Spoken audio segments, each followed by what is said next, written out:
அப்படியே எல்லாத்துக்குமே மாற்று கருத்து தான். ஆமா கில்லிமா சான்ஸே இல்லைங்க. சூப்பருங்க, தைரியமா பேசுறீங்க. ஓகே ராஸ், வணக்கம். வணக்கம். பிக் பாஸ் பாப்பீங்களா? பாப்பேன். அந்த 20 பேர்ல யாரு வந்து ஓரளவுக்கு பேசப்படுறாங்க? நீங்க அப்பப்ப டிவில பாக்கும்போது யாரு உங்களுக்கு மனசு தோணுது இவங்க ஓகே? எனக்கு பிடிச்சது வந்து அந்த பாய் கமருதீனா? ஏங்க அவர்தான் லவ் கண்டென்ட் குடுக்குறாரு, சண்டை போடுறாரு, கோவப்படுறாரு. கோவப்படுறதெல்லாம் நல்லா தான் இருக்குது, அருமையா இருக்கு. கோவப்படுறதே அருமையா இருக்கா? அருமையா தான் இருக்கு. அந்த பொண்ணை திட்டாரு பாத்தீங்களா, அந்த பாத்தியா என்னது அது? பார்வதியை திட்டாரு. அந்த பார்வதி அது கில்லடி, அது ஆல்ரெடி பயங்கரமான ஆள் அது. ஆமா, இப்ப அதை பார்த்து திட்டுறதும் பார்வதி வந்து அவரை கொஞ்சுறதும் ரொம்ப ஒரு சினிமா பாக்குற மாதிரி இது எனக்கு. இப்ப அவங்க காதல் சண்டை போட்டுட்டு இருக்காங்களே பயங்கரமா. ஆமா, அந்த காதல் சண்டையும் அவங்களுக்குள்ள பேசுறதும் ரொம்ப நல்லா இருக்கு பாக்க. ஓகே ஓகே, எனக்கு பிடிச்சிருக்கு. ஆமா, நீங்க சொல்லுங்க, பிக் பாஸ் பாக்குறீங்களா? எப்பயாவது பாக்குறீங்களா? இல்ல நீங்க? சரி ஓகே, கொஞ்சம் அப்படி வந்துருங்க. திடீர்னு கமருதீன் கட்சியா மாறிட்டீங்க. Okay ready. கமருதீன் பிடிக்கும் அப்படின்னு சொன்னீங்க இல்லையா, என்ன காரணம்? ஏங்க அவரு பயங்கரமா கோவப்படுறாருங்க, எதுக்கு எடுத்தாலும் சண்டைக்கு வராரு, அடிக்கலாம் போறாரு. இப்படிப்பட்ட ஒரு கோபப்படுற மனுஷனை எப்படி நீங்க ஏத்துக்கிட்டீங்க?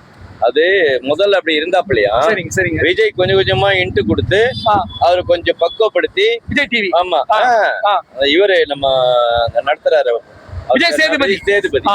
அவர் திருப்பி கேடுங்க. சரி, எல்லா பார்ட்டிசிபென்ட்ஸை விட கமருதீன் ஏன் பிடிக்கும்? ஏன் பிடிக்கும்னா, விஜய் சேதுபதி பக்குவப்படுத்திட்டாரு அவரை. பக்குவப்படுத்தி ஆவட்டும் நீ நடத்துன்னு சொல்லி பக்குவப்படுத்தி நுணுக்கங்கள் சொல்லி கொடுத்திருக்காரு. அவருக்கு ரெட் கார்டு கொடுக்கணும் நம்ம எல்லாம் சொல்லிக்கிட்டு இருந்த நேரத்துல அவர் மாறிட்டாரு, கொஞ்சம் மாறி திரும்பி கோவப்படுறாரு. அது உள்ள சொல்லி கொடுக்குறது. அவரு கோவப்படுறதுன்னா அவர் நேச்சுரல் கோவம் இல்ல அது. சரிங்க, உள்ள வந்து அந்த பிக் பாஸ் நடத்துறாரு, அவரே சொல்லி கொடுறாரு மறைமுகமா. அது எப்படிங்க முடியும்? இல்ல அது நமக்கு தெரியாம அவங்க பேசுறாங்க. அப்ப விஜய் டிவி ஸ்கிரிப்ட்ன்றீங்க? ஆமா, ஸ்கிரிப்ட் தான் அது. ஸ்கிரிப்ட் தான். ஆமா. சரி, இந்த பிக் பாஸ் 9ல யாரை உங்களுக்கு பிடிக்கவே பிடிக்கல?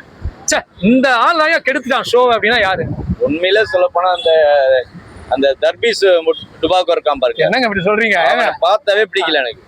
ரைட், அது ஒரு காலத்துல அவர் திட்டு வாங்கிட்டு இருந்தாரு, அவனை தான் பிடிக்கல எனக்கு. ஏன்னா பொய் சொல்லக்கூடாது, பொய் சொன்னா பொருந்து சொல்லணும். ஓகே, நான் வந்து சிவாஜி மிஞ்சினவன், நடிப்புல திலகன், நானு சிவாஜி எல்லாம் என் கால் தூசுன மாதிரி சொன்னான். ஓகே ஓகே, அது மாதிரி பண்ணவே இல்லை, ஒண்ணு கூட பண்ணல. அவன் சொல்லக்கூடாது, அவனை தூக்குனதுல அத டோட்டலா அவன் இருக்கிற வரைக்கும் நான் பார்க்கவே இல்லை. இப்பதான் பார்க்க ஆரம்பிச்சேன். இப்ப பரவாயில்ல, நல்லா விரும்பி. திவாகர் நேர்ல வந்தா என்ன பண்ணுவீங்க?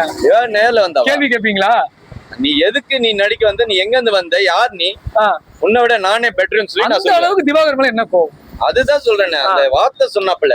அதாவது ஒரு சிவாஜி கணேசனோட கம்பேர் பண்ணது ஏற்றுக்கொள்ள முடியாத ஒண்ணு. சிவாஜி கிட்ட இருந்து ஒரு கடுகோல கூட பண்ண முடியாது சார். சிவாஜி பண்ணாத ஆக்ஷனே கிடையாது. கமலஹாசன் மாதிரி அவரு. ஓகே ஓகே, கமலஹாசனோட டாப் அப் பண்ணிருக்காரு. அப்பா ஓகே, சிறப்பா பண்ணிருக்காரு. அது கால் தூசு கூட வராது, இவன் அந்த மாதிரி பேசுறான்.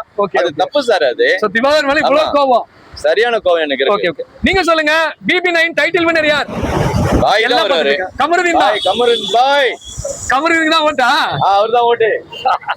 சரி, அவர் ஜெயிப்பார்னா ரன்னர் யார்? மொத்தம் 2 பேர் வருவாங்க ஸ்டேஜ்ல. ஒண்ணு கமருதீன், இன்னொன்னு யாரு யோசிச்சு மெதுவா சொல்லுங்க. இந்தம்மா வருவாங்க, பார்வதி. காதல் ஜோடி அங்க ஸ்டேஜ்ல வந்து நிக்கன்றீங்களா? கண்டிப்பா கண்டிப்பா. எங்க எலியும் புனையமா இருக்காங்க இல்லங்க? இல்ல அது எலியும் புனியும் தான் அந்த பொசிஷனுக்கு வர முடியும். ஓகே ஓகே, கண்டிப்பா வருவாங்க. சோ BB9 வின்னர் இவங்க 2 பேர் தான். நீங்களே சொல்லுங்க. பாயும் பார்வதி.